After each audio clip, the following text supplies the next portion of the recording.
They should have built a ramp to the back, Mum. The front entrance is a little dramatic, don't you think? The word dramatic had a rind of sugar on it, like a donut left too long on the counter, stale sweetness hiding a hard bite. Caleb said it into his palm, pretending he was talking to the balloon lady so the others could smile without responsibility. My daughter-in-law, Carla, laughed in that quick cough way people laugh when they want the room to agree. Everyone did. Even the pink and blue confetti cannon seemed to hold its breath. I pushed my chair over the threshold anyway, wheels squeaking, one rubber grip warmer than the other from the sun. The living room had the lemon and vinegar smell of a just-mopped floor. 3 folding tables groaned with sliders and store cupcakes. The new sign over the mantel, "Welcome, Baby," hung a little crooked, the way my picture of Harold in his navy uniform used to hang before he told me to stop fussing with the level. "A crooked picture gives a room a human heartbeat," he'd said, and I'd kissed him for sounding like a poet. That was before the fall, before the chair, before my son learned to talk to me through other people's ears.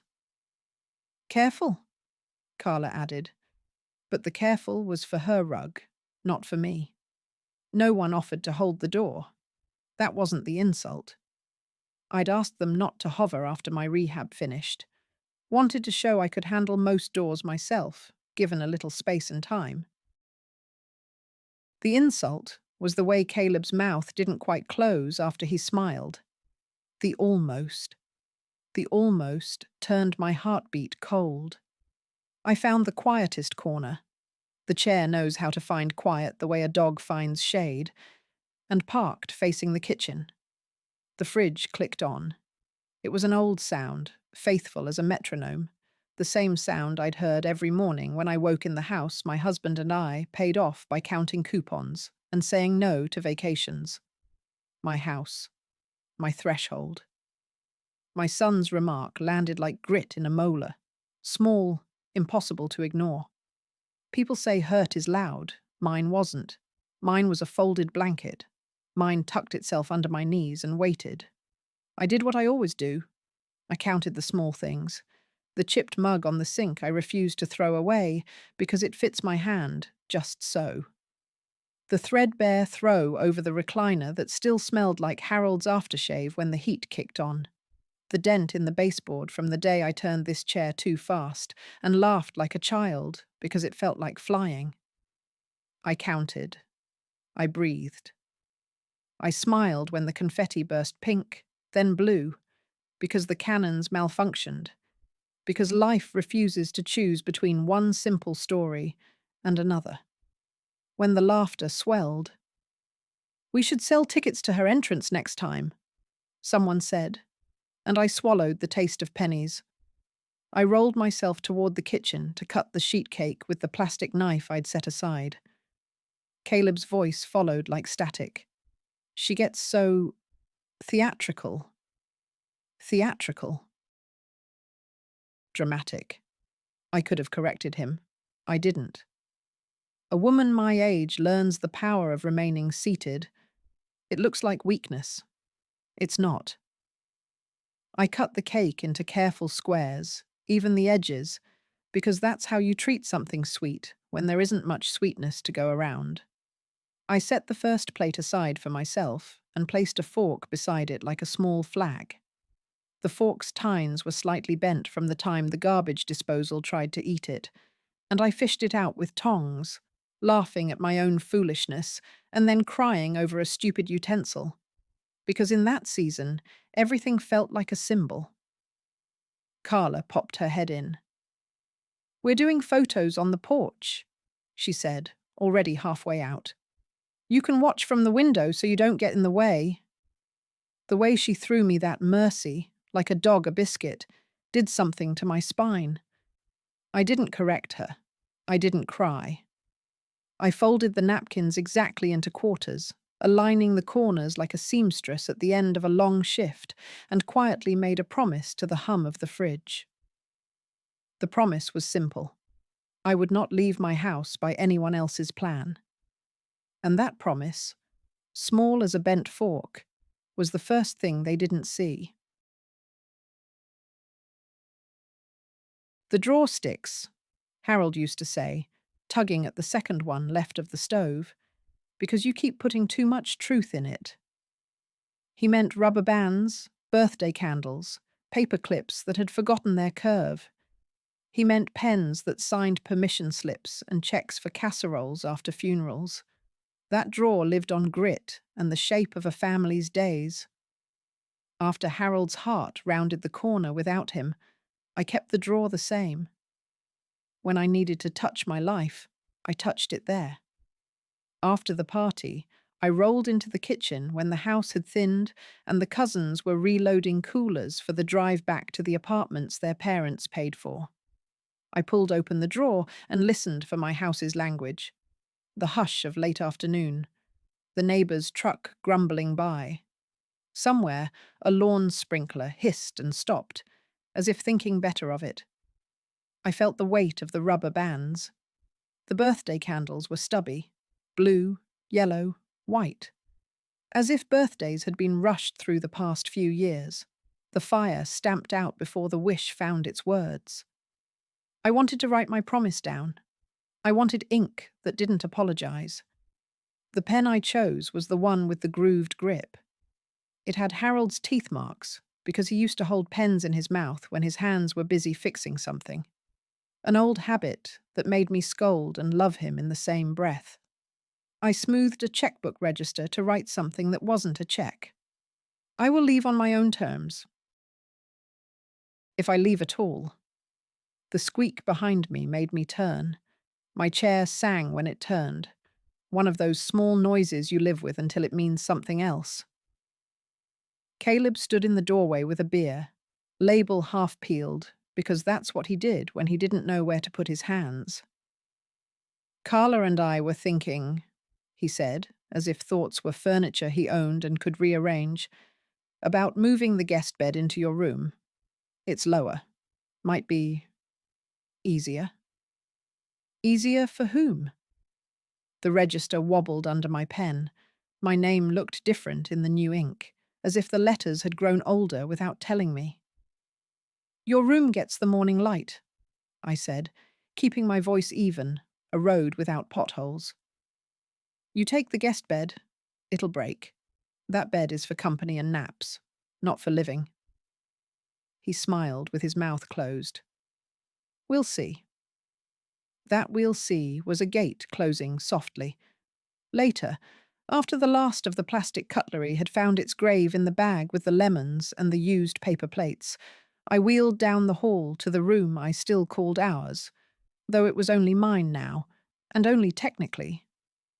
The bedside lamp was crooked. The book I was pretending to read, some mystery I kept restarting at the same paragraph, sat face down, its spine gaping like a fish. On the dresser, under the dish where I put my hearing aids at night, lay an envelope addressed to me in Carla's tidy hand. Care plan. Inside, stapled, were bullet points and a calendar, exercises, diet suggestions. The number of a home health agency that accepts Medicare, a suggested date to visit assisted living options together. The word together had the same sugar rind as dramatic. I could taste the intention under it, a slow rehoming of a woman who still paid the property taxes. I read the pages without blinking, the way you stare at something long enough for it to blink first. It didn't. I slipped the pages back into the envelope and slid the envelope into the stuck drawer, using both hands to wedge it among the birthday candles and the rubber bands. The drawer stuck harder. I left it ajar on purpose. A house needs to breathe around a truth. When I turned out the bedside lamp, the room fell into that old hush that had once held 2 breaths. Mine made a smaller dent in the dark. Still, the dent was there. I fell asleep with the clean taste of the promise in my mouth, and the night didn't argue. You always getting off at Oaken Third, Miss Weller? the bus driver asked, which was kind of him, considering my chair took longer to lock into place, and time is money for men with roots printed in ink. Not always, I lied, because already I could feel the map in me loosening. I started riding the bus after the fall, after the stubborn rehab tech told me the world would shrink only if I let it. The bus smells like old coins, I'd told her then, and she'd laughed and said, "So does the American story." I resisted the metaphor. But the bus knows things. How the city breathes, where the shadows lie at 3 in the afternoon, which porches are kept tidy, and which ones gather things nobody has the heart to throw out. On the bus, you can be a person without a label. I'm not someone's mother or burden or hero for getting out of bed. I'm just a woman who pulls the yellow cord at the right time. That morning, the city was wearing its late summer face, dust on the edges, everything a little faded, a little kind. I tied my tote to my armrest and counted the things inside.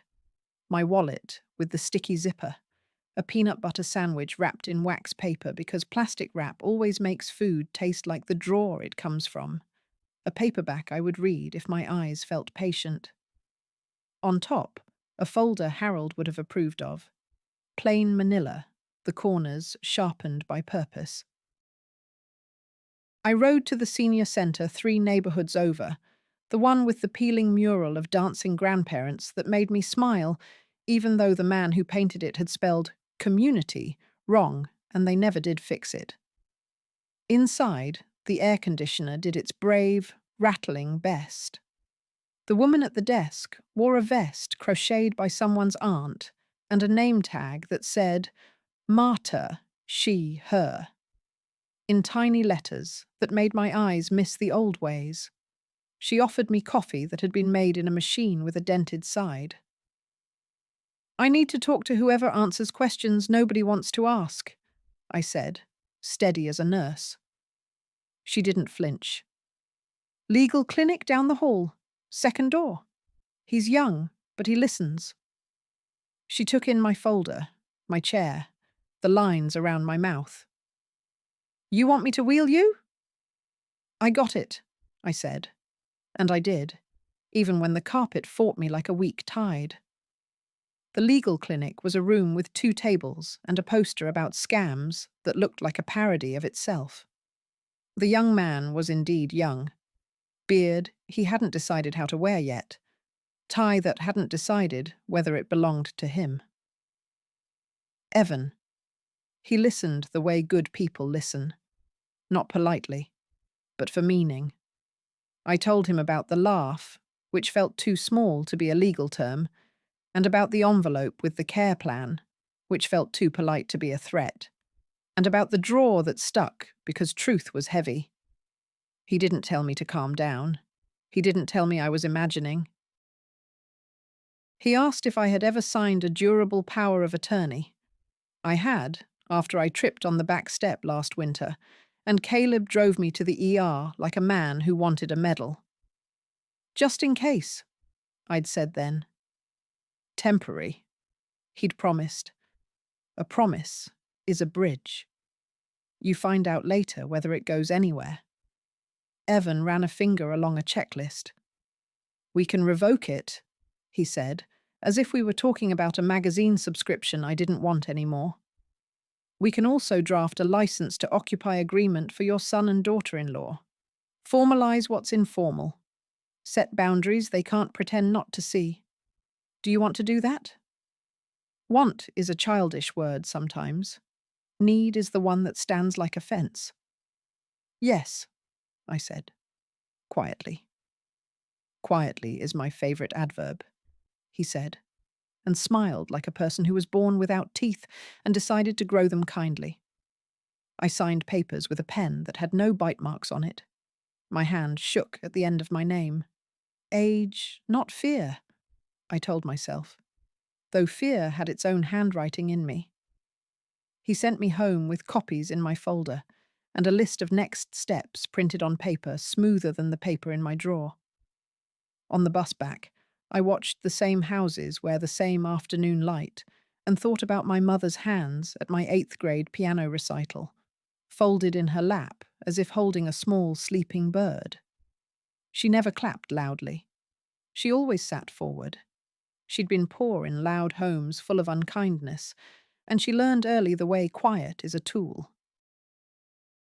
When I reached my stop, the driver lowered the ramp, and I rolled down with one hand on the wheel and the other on my tote, like a woman carrying two delicate things that looked sturdier than they were. I didn't go home yet.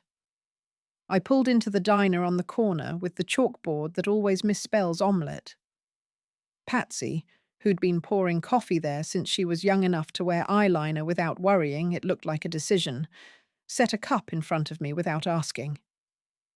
"You look like paperwork," she said. "You want pie?" "I do," I said. "Whichever one tastes like it won't apologize." "Then not the lemon meringue," she said, and we both laughed, small like birds, and I understood I was not alone. The back step is where lives change, Evelyn from chair yoga liked to say, and her voice made it true. She'd married on a back step, waved a son off to war on one, dropped casseroles on one when her hands shook too hard to carry heat through a screen door. "Front doors are for show," she'd say. "Back steps are for truth." Mine was the one I fell from. February, dark too early. Salt that didn't bite fast enough. The universe reminding me that bones are an economy. I still go there in the mornings to breathe myself into the day, even now when the chair makes the sill feel like a finish line. I keep a broom with soft bristles there. I sweep the step of nothing some days. It's not for cleanliness. It's for order. Sweeping says, I notice the edges. The morning after the legal clinic, I wheeled to the back step with the folder in my lap, the pages warm from my body. The air smelled like someone had cut grass 2 streets over, and the scent remembered how to travel. The sound of a neighbor's radio drifted through, an old song that made the kitchen linoleum in my first apartment appear beneath my eyes. I smiled, without help. Caleb left for work through the back, as he always did, shoulders hunched as if the air carried responsibilities in sacks. "Forgot any gates unlocked?" he said, half joke, half inspection. "I locked what needed locking," I said, and left it at that. He saw the folder. He gave it the look men give a thing they don't understand yet, and therefore dismiss. "We have taught them that's safe."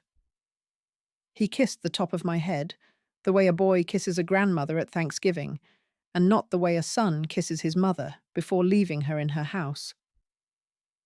"Carla's friend is stopping by this afternoon," he added. "She's a medical professional. She's going to do a quick evaluation, just routine, to see what services you qualify for." Qualify. I qualified for this house when I mopped it after 12-hour shifts at the big box, when I fell asleep sitting up in my uniform chair because I couldn't bear to pass the bedroom with the empty side. I qualified when I learned how to swing my body into this chair without asking for applause. But qualify. That's a word that wears a badge and doesn't always deserve it. "Good," I said, as if we were the same team. He left. I opened the folder and touched the 4 words.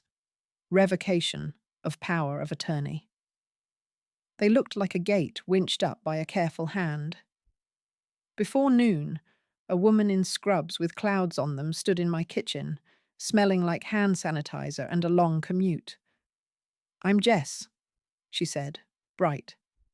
"I do home health visits." She glanced at my wheels as if they were the patient. Carla hovered in the doorway like a substitute teacher who has discovered the students know the lesson better than she does. Jess asked me to say the months backward. I did. Not fast, but without apology. She asked who the president is. I said the name the way I would say the name of a distant cousin, familiar, but not intimate. She asked me to spell world backward. I did. We both smiled, because tests are games we play to make ourselves believe in the fairness of things. When she finished, she asked if anyone had papers about who speaks for me when I can't. I did not look at Carla. I set the revocation on the table. Jess read with that careful, neutral face healthcare workers learn, a face that neither comforts nor alarms. "Everything is in order," she said, gentle. She packed her clipboard like you pack a truth you won't gossip with. "I'll send the summary." Carla's mouth made the shape of a lemon. "We just want the best support," she said. "We do," I agreed, because agreeing is a key sometimes. And respect is the first support. She left without slamming a door, which is its own kind of slam. I rolled to the back step again and swept nothing. The bristles whispered. Somewhere, a child ran through a sprinkler. The day leaned on the fence like a tired neighbor. I set the broom against the wall and put my hand on the peeling paint, cool under my palm. "I'm not going anywhere," I said, to the way the sunlight landed, and felt the house breathe. "Her phone says she was at the senior center yesterday," Carla said. She'd set her own phone face down, as if that would stop it from whispering, and held mine like a lawyer. I'd left it on the counter because sometimes I like the relief of not having a rectangle in my pocket telling me who I am. I learned late, but I learned. Phones keep score. Mine claims to help, and perhaps it does, but it also reports. It tattles gladly to anyone who speaks the right language. Caleb set up the family sharing of locations when they moved in. Safety, he'd said, and I had told myself it was harmless. Harmless is a word that often wears a disguise. "Yes," I said, buttering the toast I shouldn't eat with the care of a ceremony. "I did chair yoga and bingo. I lost to a woman who cheats. It was a full afternoon." Carla didn't laugh. "You also met with someone at a legal clinic." The toast became a mirror. I did. "Why?" The single syllable like a nail. "We've been doing everything for you, and you go behind our backs?" The word everything caught in her teeth. I pictured the envelopes I'd paid, the groceries I'd stocked, the rides given, the casseroles made, the twin mattress I'd bought with my disability back pay, so their sleep wouldn't suffer while mine learned new angles. I pictured the months of biting words softer so they wouldn't leave a bruise. Everything is a sweater that stretches only one way. "I didn't know we had only front," I said, spreading the butter to the edges. "I thought we had sides." Caleb came in then, face tight the way his father's would get when the car wouldn't start, and he needed the ignition to know its place in the family. "Mum, we're trying to make sure you're comfortable," he said, and the words arranged themselves on the counter like cutlery in a pattern I recognized. "But if you start making changes without us, changes like reclaiming what I loaned?" I asked. My voice was not sharp. It was a spoon. Spoons can dig if given time. He glanced at Carla. Her eyes had the glitter of someone who believes she's protecting herself by controlling the room. "We're supposed to be a team," she said. "We are," I said. "So I brought a referee." I handed Caleb a copy of the License to Occupy agreement. The paper felt heavier in their hands than in mine. Gravity knows who it has work to do on. The agreement was modest.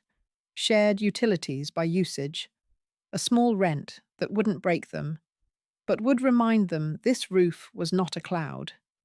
An understanding that my bedroom and bathroom were private. No re-homing discussions without me present. A 30-day notice if either of us wanted to change the arrangement. "You want rent," Caleb said, as if rent were a crime. I want a boundary, I said. Rent is just a line you can see in the daylight. Carla's laugh had lost its cough. Where do you think we'll get extra money? I held her gaze the way you hold the gaze of a dog who's not sure if you're friend or stranger. The same place I did for 37 years. From work, from making $1 do the high jump, from not buying a thing that promises to make you younger in exchange for your soul. I sipped my coffee, which had gone lukewarm, as if it too had listened too long. From gratitude, which makes a poor meal taste better. Caleb looked at the floor. He had Harold's cowlick, stubborn at the crown. When he was 3, I used to pat it and tell him it was his halo trying to show through. Now the hair had thinned, and the halo had turned into something else. We'll talk about it, he said, which is what you say when you plan to keep talking until the other party is too tired to answer. Do, I said, and sign by Friday? Carla placed my phone on the counter with the respect you give a loaded thing. We're not the enemy, she said, and I believed she believed it in that moment, which is how harm walks in, wearing honesty like a borrowed coat. When they left the kitchen, I looked at the photo on my phone's lock screen. It was Harold, with a fish he called a respectable disappointment, his grin the size of August. We're fine, I told him. They don't know what they don't know. The fridge clicked on. The noise made a small, companionable room around me. I ate the toast I shouldn't eat and let it taste like a decision. Does that thing handle grass? The neighbor's teenage boy, Ray, asked from his side of the fence, his voice more curious than rude. It does hills better than stairs, I said, and he nodded as if I'd told him something about engines. He mowed their yard with headphones on, the music making him sway a little. I liked the look of a young body moving without apology. It made my own body forgive itself for the apologies it couldn't stop making. Ray's mother, Grace, leaned over the fence with a jar of her pickles that bite back. Grace works night shift at the hospital. She speaks in complete sentences like a woman who doesn't have time for half a thought. You need anything hauled, you holler, she said. Ray's strong as a promise he hasn't broken yet. I might take you up on that, I said, because when help arrives without pity, you let it in. That afternoon, with the papers signed and tucked into the folder like a sleeping cat, I wheeled around the house to practice the distance from the living room to the curb. It's farther than it looks when you count it by shoulder and breath. I timed how the front wheel caught at the crack in the sidewalk where the maple's roots politely lifted the concrete like a tablecloth. I measured the way the curb cut sloped into the street, how the chair's frame hummed in my hands when the metal met the angle. A woman my age plans like a pilot, maps and fuel and weather. I didn't know exactly why I was measuring. I just knew I needed the math in my bones. The chair is old enough now to know me. It sings when I push hard, a low metal sympathy. It remembers the hospital corridors, the way nurses steer around corners with their whole torso. It remembers the day I first wheeled myself into my kitchen without someone shadowing my elbows, and how I cried quietly over a jar I could not open, and then laughed when I used the jar opener Harold bought me 20 years before, and called the future. Practicing for a parade, Carla said from the porch, taking in my progress like a foreman at a site visit. For the day they fix the sidewalk, I said. A girl can dream. She smiled without teeth. You don't have to be stubborn about everything. Just the important things, I said. That night, I took a sheet of paper from the printer drawer and wrote down the contents of each hall closet. I wrote where the spare keys were hidden. I wrote the name of the locksmith I trusted and the time of day he picks up his phone on the first ring. I wrote Ray's name with strong in parentheses, because sometimes you need to remind yourself that help lives next door and wears a baseball cap backward. When I finished, I placed the list in the blue binder labeled House that Harold used to keep under the sink. Its plastic had the matte feel of a thing used without ceremony. I slid a new page protector in just for the list, because I like the sound the paper makes when it enters a sleeve the way it should. It is the sound of fitting. I slept that night like a person who had packed a bag, even if she wasn't leaving yet. My dreams were sensible. A store, a line, correct change. In the morning, the birds said their pieces outside my window like they were practicing a speech. I turned on the radio low. A woman talked about weather in a voice that made me feel like someone had knit the day to fit me. I made coffee. The filter tore and spilled grounds into the pot, and I drank it anyway.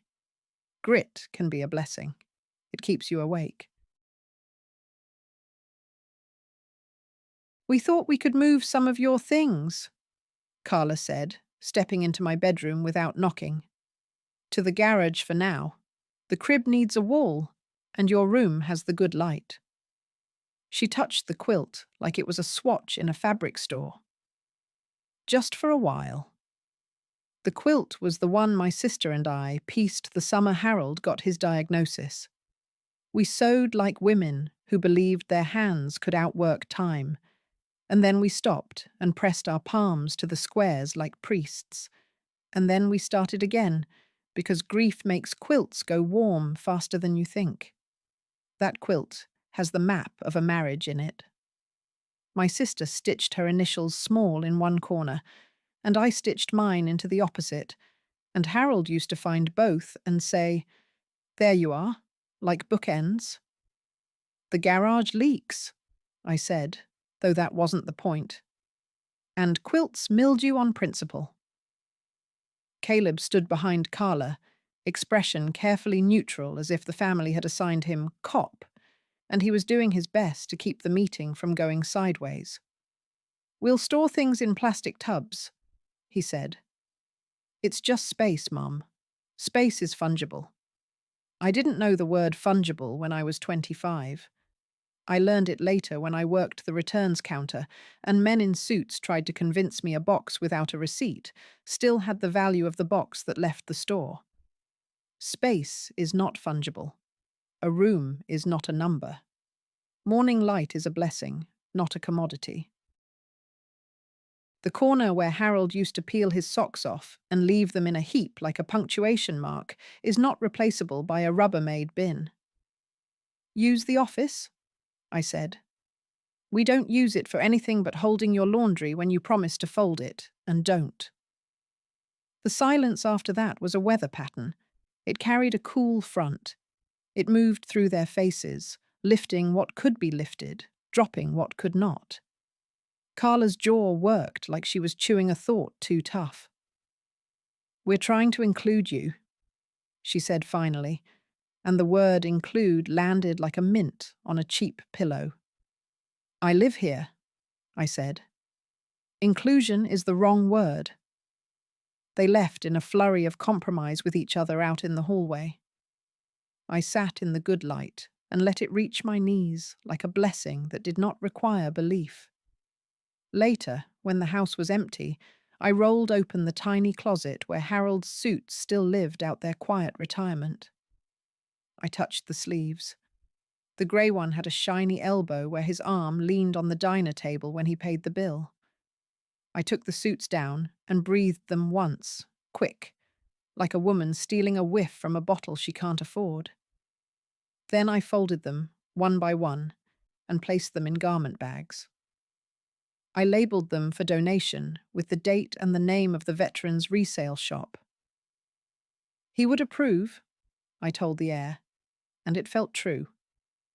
I kept the navy blazer because a woman is allowed one relic. I kept the tie with the tiny anchors because sometimes you need a symbol that doesn't announce itself. I wheeled through the hall and into the office where Caleb's gaming chair, special and expensive, sat under the ceiling fan that critiqued everything. I pushed the chair gently toward the wall and made a neat stack of unopened mail. I carried 3 bags of clothing to the porch, and Ray came over without my asking. "You want help?" he asked. "I got 10 minutes before Mum needs me to run to the store." "We'll be fast," I said. And we were. We loaded the bags into his trunk and drove them to the shop with the bell that rings like a polite throat clearing. When we returned, the porch felt larger, like a room that had discovered its name. That evening, I ate my sandwich in the kitchen with the radio on low and the boarders, because that is what they had become, quiet in the living room with their screens. In their silence, I could hear the future rearranging itself. I didn't know yet what it would look like. I only knew I wanted it to include the sound of the fridge humming and the back step remembering my weight and the way dust looks honest in a beam of 4 o'clock sun. "You weren't supposed to see this yet," Caleb said, standing in my doorway with a stack of glossy brochures. Carla wanted to make a plan feel like a gift. The brochure on top had a photograph of older adults drinking something golden in stemware on a deck that could have been anywhere. A younger woman, daughter, concierge, leaned in to light the tiki torch while looking like she had chosen to spend her youth that way. Maple Crest, where independence meets peace of mind. The font did a soft shoe. The people's teeth glowed the way good marketing teeth do. "I prefer my peace of mind with a lid I can open myself," I said lightly, the way you say a thing to keep it from sounding like an accusation. "We toured last week," he said, too quickly. "Just to get information. They do a wheelchair-accessible van to the mall every Wednesday." The mall. My insides made a dry sound, like corn husks rubbed together. "I could go to the mall by myself when I had a driver's license and knees," I said. "I don't need the word accessible to be sold back to me like new." Carla came in with a notebook. She'd made columns. Costs. Benefits. Concerns. In the concerns column she had written, "Mom's emotions." As if they were a line item, a leak to be patched. "Listen," she began. And I did, because a woman my age has learned that people sometimes reveal themselves when they believe they are winning. She talked about social opportunities. She talked about housekeeping services. She talked about emergency pull cords as if pull cords were a party favor. She meant well, and that hurt more. When someone kicks you and laughs, you know where to put your hand. When someone pats your shoulder while pushing you toward the door, you lose sensation and don't know where the bruise will bloom. "I have a plan," I said when she paused to sip her water, the condensation making a ring on my table that I would wipe up later when I needed the satisfaction of a circle becoming a clean oval. "It involves you two signing the agreement you agreed to sign last week and paying the modest rent that goes with living under a roof. It involves me keeping my room and my dishes in my cupboards and my decisions in my mouth." Caleb frowned. "Money is tight. The rent is not nothing." "I know," I said. "I've been intimate with not nothing my whole life. That's why I keep receipts, and why I know there are 3 Netflix subscriptions in your name that no one uses." Carla's pencil hesitated like a dog on ice. "Sign by Friday," I repeated. "I won't say it again after that." They left the brochures, hopeful as puppies. I turned them face down. The backsides had maps, floor plans, testimonials. A woman named Carol wrote that she had never felt more seen. A man with a crisp polo shirt wrote that the food was incredible. The word incredible belongs to June strawberries eaten over the sink, not to mass-produced chicken scallopini. I put the brochures in the recycling bin with the glass jars because paper likes to pretend it's strong. Then I wrote myself another promise on the register paper. I will not explain my refusal like an apology. The phone rang. It was Marta from the senior centre. Evan says you might need a locksmith recommendation, she said. I like Hank at Reliable because he talks to us like we're clients and not the reason he's late to lunch. I have Hank, I said, and my son is signing a piece of paper on Friday. Good, she said. Good is a cousin of brave. After we hung up, I turned the radios off and sat in the living room with the window open. The house breathed. The maple waved a branch the way a polite person waves from a distance. I counted my breaths until the air felt like mine again. Friday arrived. They did not sign. You changed the locks, Caleb said, and the sound I heard under his voice was the first time he realized doors were not eternal. I did, I said. You didn't sign. The grace period ended. The locksmith had come in the late morning, stepping carefully over the throw rug and smiling at my chair like it was a colleague. He'd whistled under his breath while he worked, some tune from the 70s that made the house remember the way Harold used to bang the side of the toaster when it took its time. You want the new keys numbered? Hank had asked, and I had said, yes, because numbering makes the world feel briefly mathematical and therefore containable. I slid 2 keys across the table to Caleb and Carla. These are for you. They come with the signed agreement. When the paper has your names, the metal will too. Carla lifted her eyebrows the way a woman does when she thinks you've mispronounced a word. You can't do that. I can, I said. That's what this house is telling me. I tapped the folder. The papers inside made their small, papery consent. Caleb flushed, a colour I hadn't seen on him since he was 8, and lied about the broken window with the defiant look children have when they don't want to be held. We live here. For now, I said. Sign, and we keep living together. Don't, and we stop. It's a simple door. It opens from both sides. He put his hand flat on the table like a man steadying a boat. You're choosing strangers over your own family. I'm choosing my word, I said. My word told me to set a boundary. My word is how I know who I am when the mirrors in other people's faces lie. Carla reached for the keys, perhaps to test me. I placed my hand over them. I don't have much hand strength anymore, but strength is not always a physics problem. Sometimes it's a decision built from 10,000 smaller ones. She withdrew her hand like it had touched a hot stove.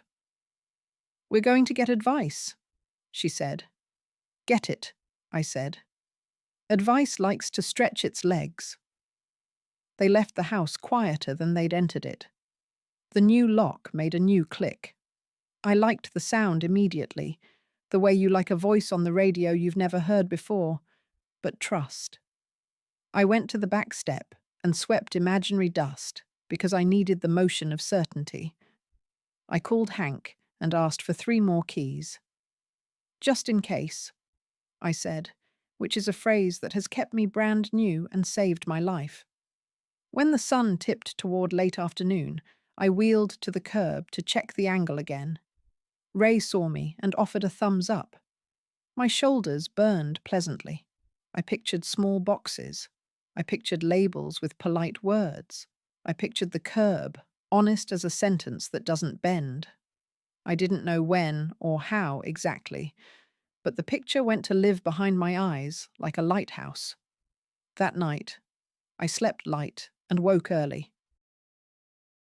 I ate oatmeal with raisins and thought of the morning I'd learned Harold had died, how the oatmeal tasted like cardboard and the radio was cruelly cheerful, and the light didn't know yet that the room it landed in had changed.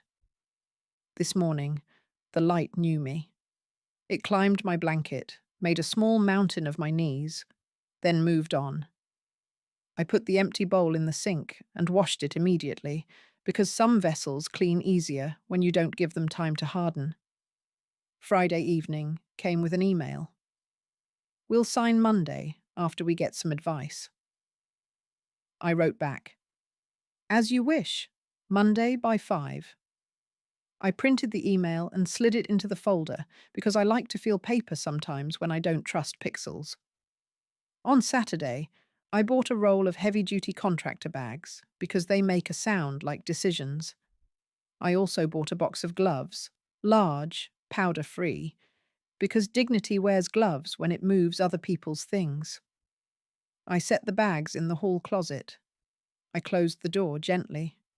I slept with the window open, and the night entered like a visitor who knows how to be a guest. You keep a ledger? Evan asked at the clinic, curious rather than amused, and I set the notebook on the desk between us like a potluck dish. It's not proper accounting, I said. Just notes, rent paid, bills split, groceries, and what they borrowed and promised to return. The ledger had food stains and a small rip where my thumb caught the paper at an inconvenient angle. Harold used to tease me for keeping records like a woman who believed memory alone was arrogant. Future, you will thank you, he'd say, and present me thanks him now with a kind of quiet ferocity. In the ledger, I'd recorded the date I fell, the date I came home, the date they moved in, the date the first joke used me as a prop, the day the power of attorney was signed, the day it was revoked, the days they said they'd sign something and didn't. Paper makes time sit still long enough to be counted. Evan read with his careful beard. Good, he said. If they don't sign Monday, we serve a notice to quit, he said.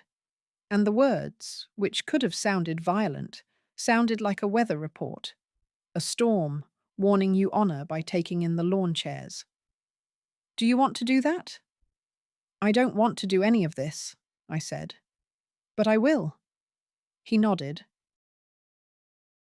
That's the sentence that changes a life.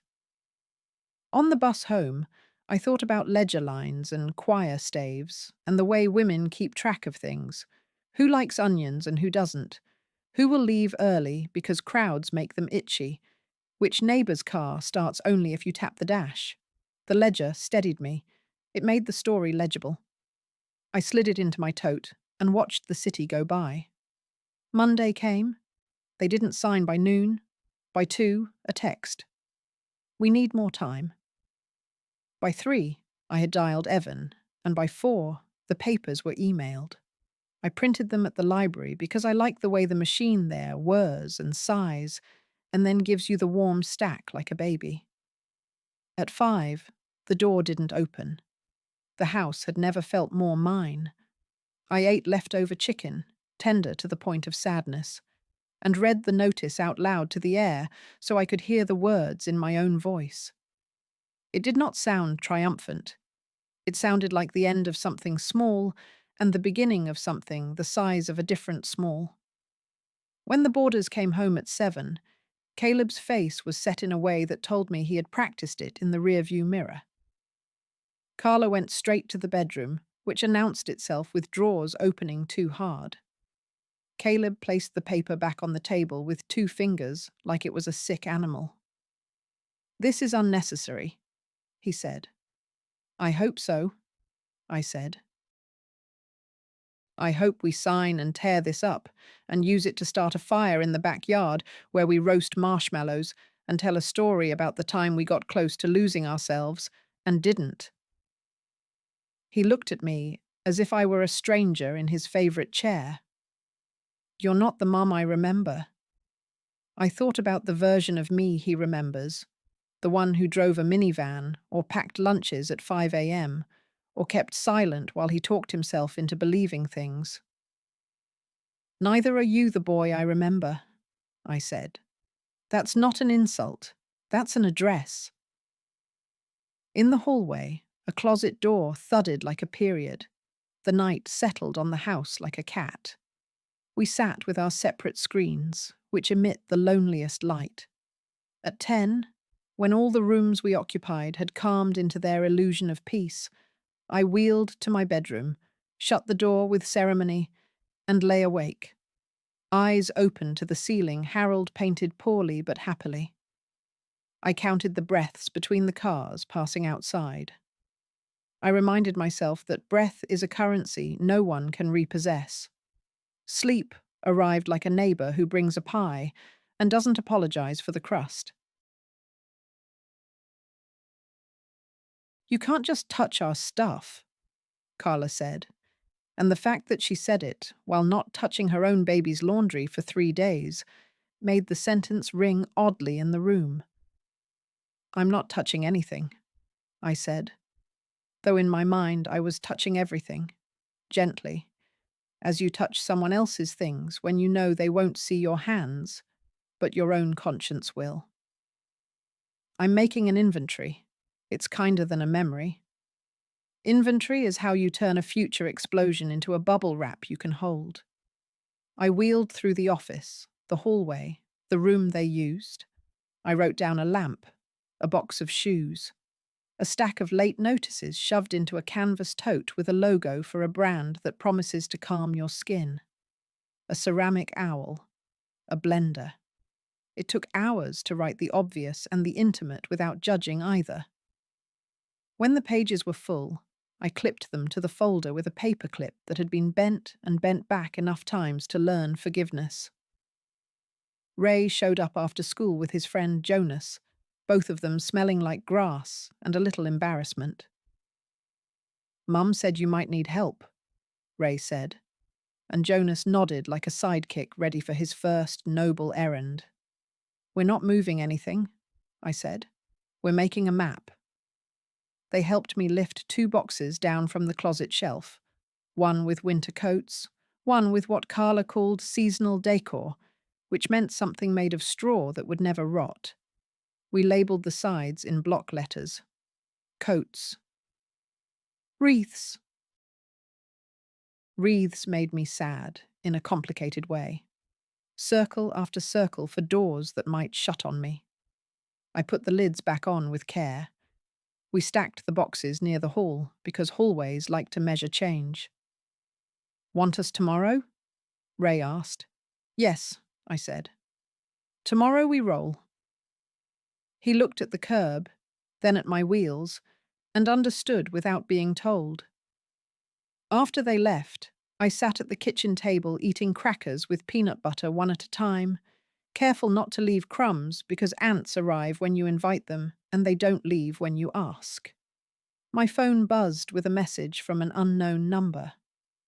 "This is Jess from Home Health. I'm not supposed to message you directly, but I wanted to say, you handled that evaluation with grace. If you need a name of a mover who's fair, I know a person." She added a heart she probably thought better of right after hitting send. "Thank you," I replied. I know 2 boys with good backs and better hearts. Carla slammed her door again. It rattled in its frame like an idea trying to become a belief.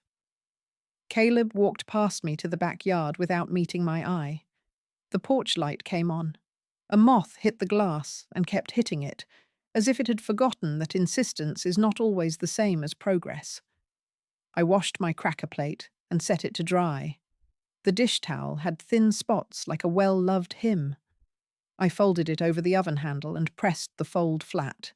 Household worship. At midnight, a text arrived. "We're not going anywhere." "You can't force us."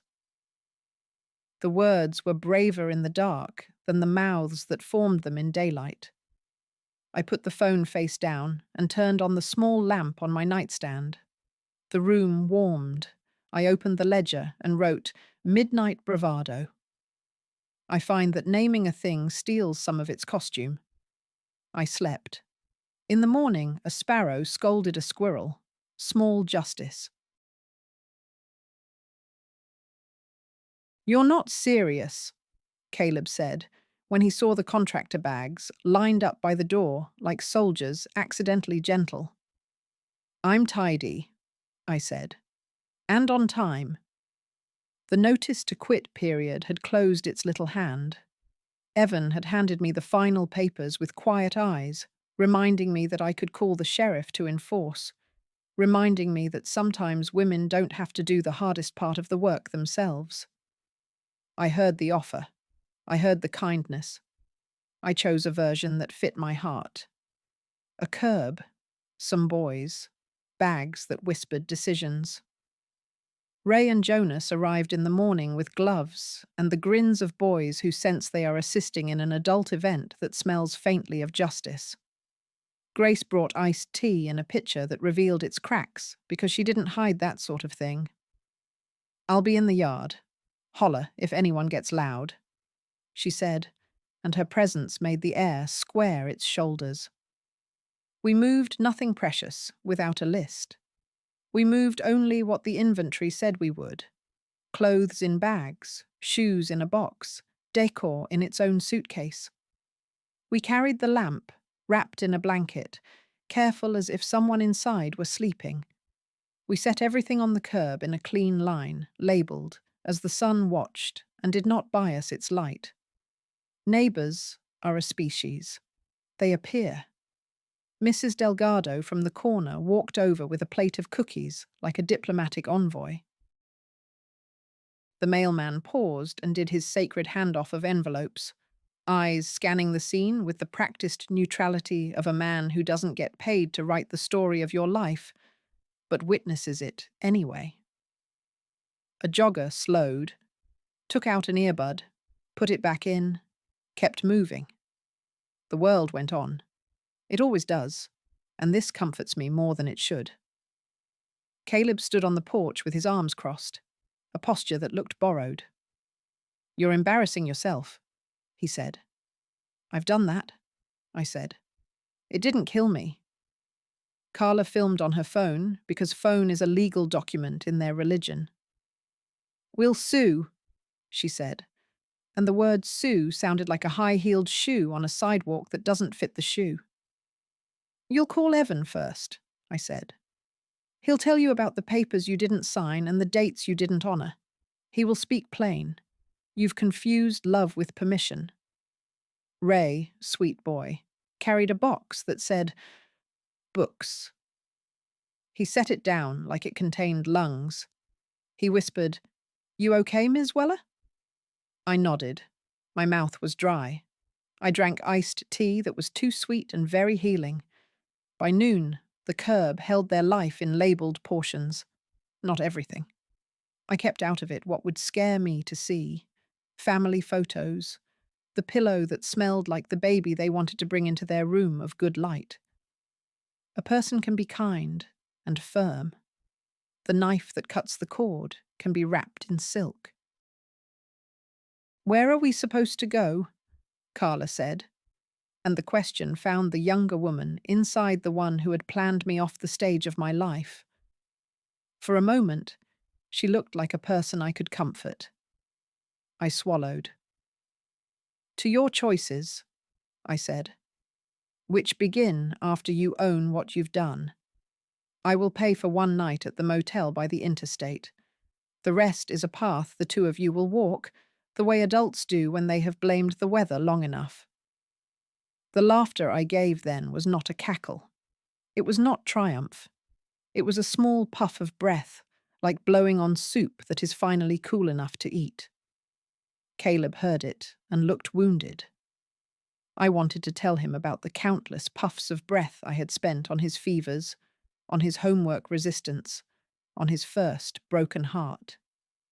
But history is a monologue no one asks for. I let the wind carry my words away before they formed. We locked the door. I kept one key. I gave Hank's other copy to Grace with a look that said, If I need a witness. And she gave me a nod that said, I am your fence. At 2, a tow truck arrived for Caleb's car because he had forgotten to renew the tags, and a kind neighbour had reminded a less kind authority. I hadn't arranged that. Life is sometimes an eager ally.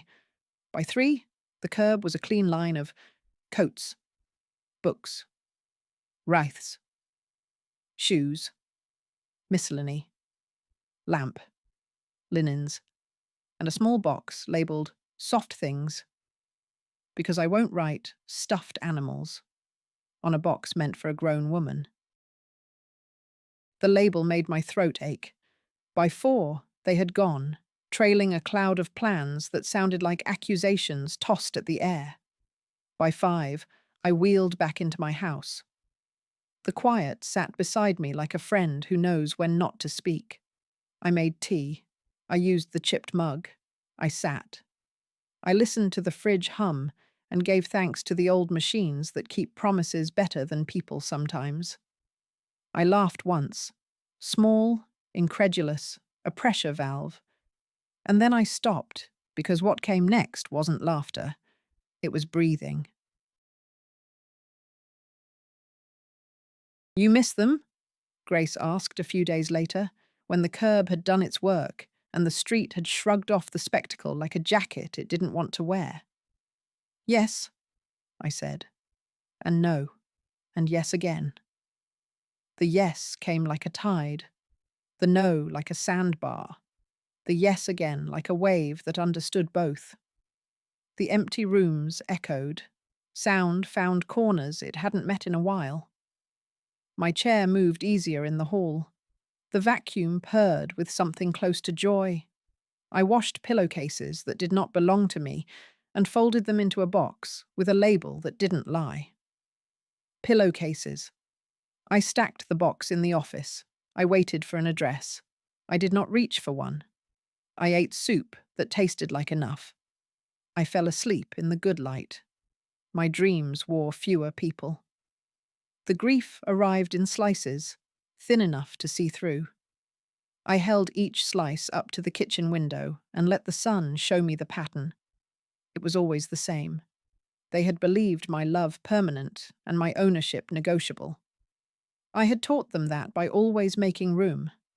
I could forgive them and still not let them inside again. I went to the senior centre. Marta poured me coffee that had the honesty of a burnt edge. "You look taller," she said, and I said, "I feel lower to the ground." She laughed. Evan stopped by with a printed copy of something that made it all look orderly, a file with tabs. He left it with me like a loaf of bread. "You did the right thing," he said, and I heard in it the compassion of someone who knows right doesn't help you sleep. At chair yoga, Evelyn breathed out and whispered, "I saw the curb," like it was a TV show with an episode everyone had watched and couldn't stop talking about. I smiled and pulled in my belly the way the instructor always says, and I never do. The room smelled faintly of old wood and liniment.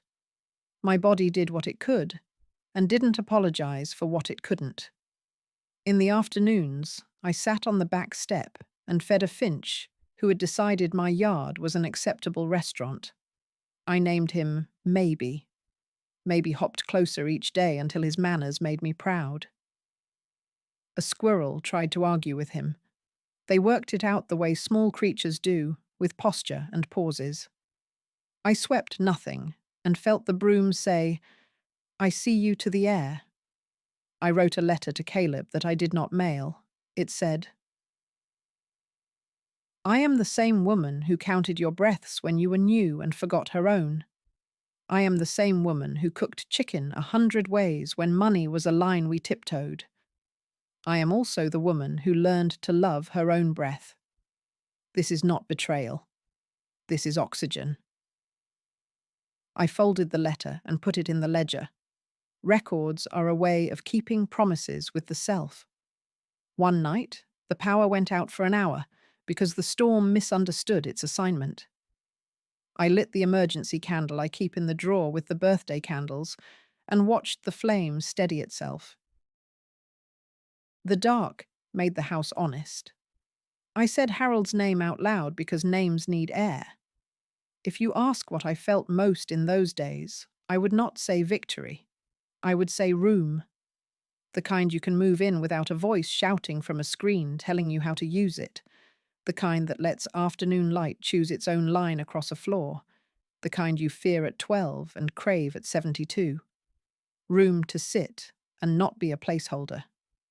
When the power came back, the clock on the stove blinked 12 gassied like it was new. I set it to the right time. Small authority. I slept. You ever thought about taking in a boarder? Patsy at the diner asked, topping off my coffee like a fairy godmother with sensible shoes. Someone who needs a room. Those travel nurses pay decent. They don't want fuss. They want a clean pillow, a place to leave their shoes, and a woman who won't ask them to explain the world. I have thought about guests, I said, tasting the word. Not boarders. Guests.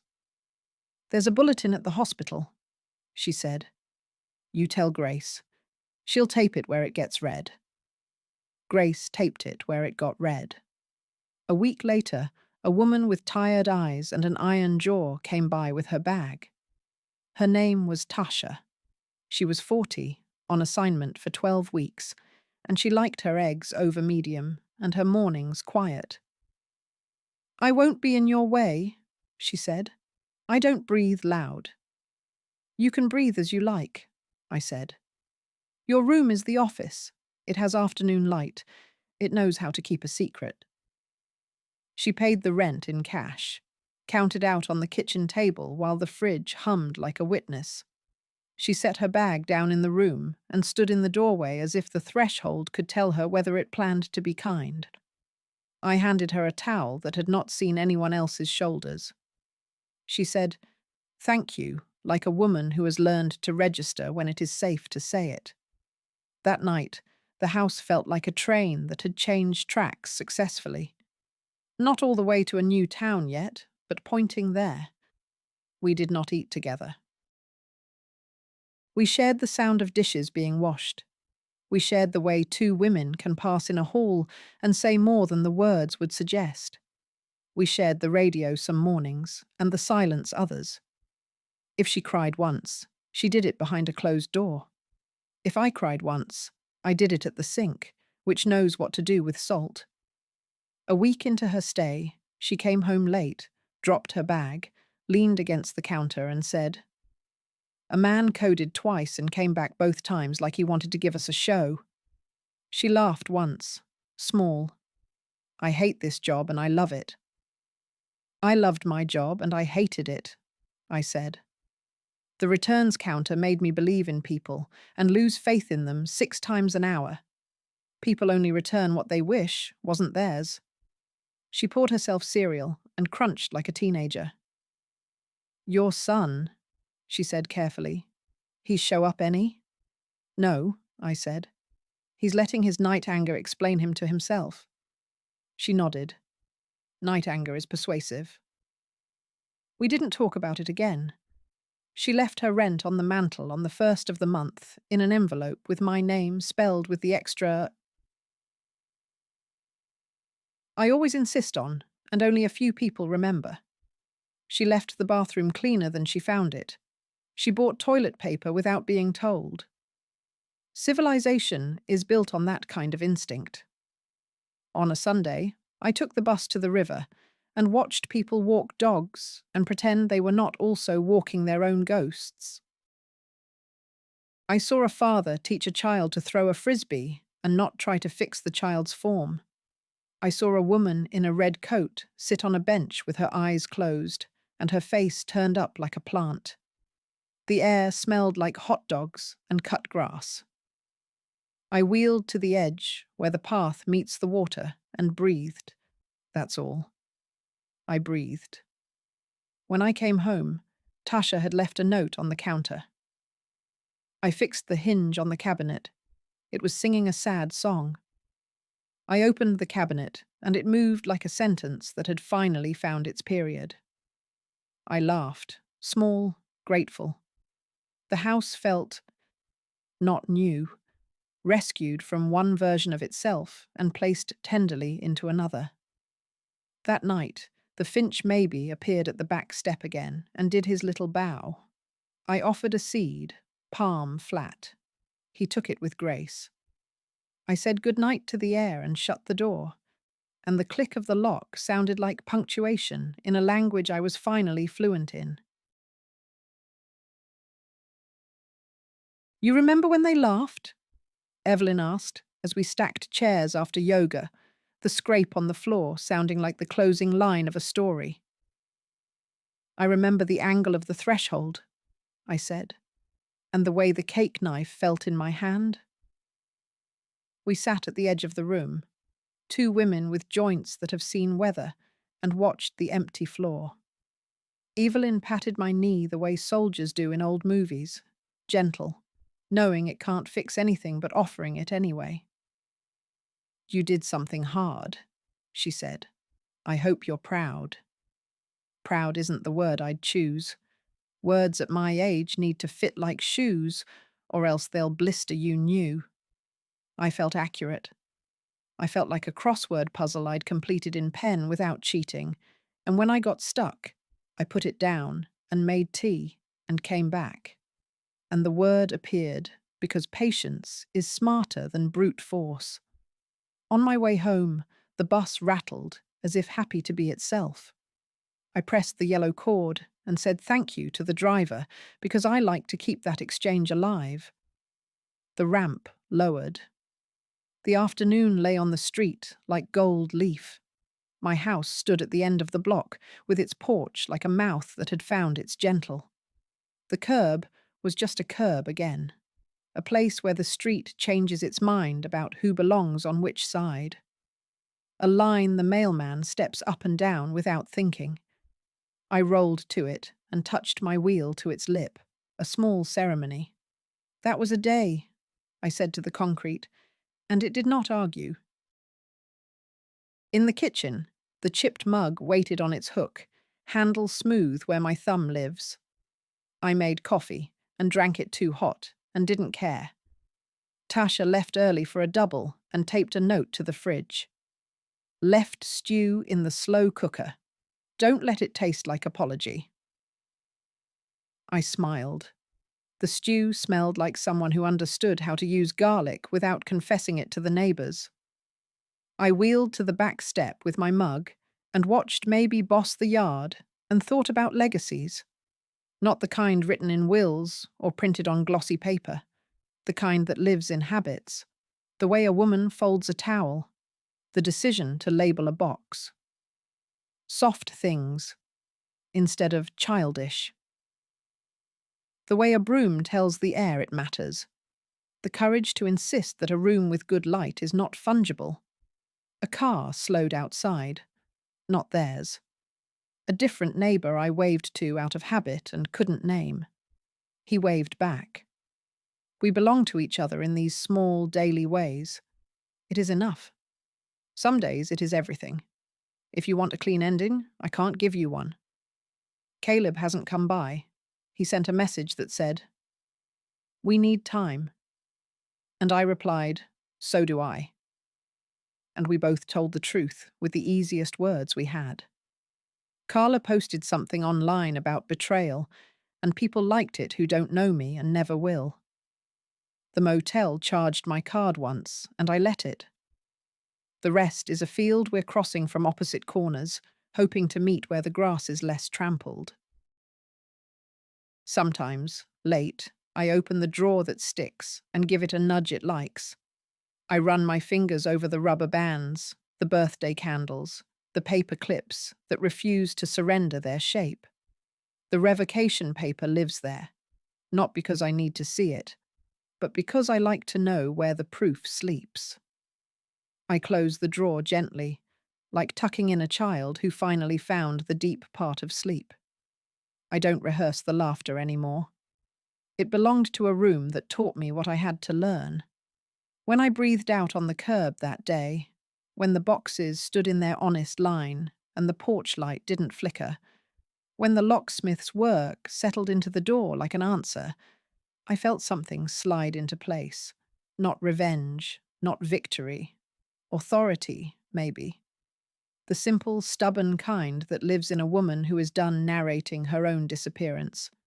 I could tell you I'm happier now. That's a word with teeth that can bite you later. I will tell you this. The house hums in a new key. The silence sits with me and doesn't try to compete. The back step remembers my weight and doesn't complain. The Finch still comes, and when he doesn't, I don't take it personally. The stew doesn't taste like apology. And when I roll over the threshold, the wheels don't squeak like they used to. Maybe they learned something. Maybe we all did. And yes, on that afternoon, when I wheeled out their belongings curbside, I laughed. Not at their smallness, not at my cleverness.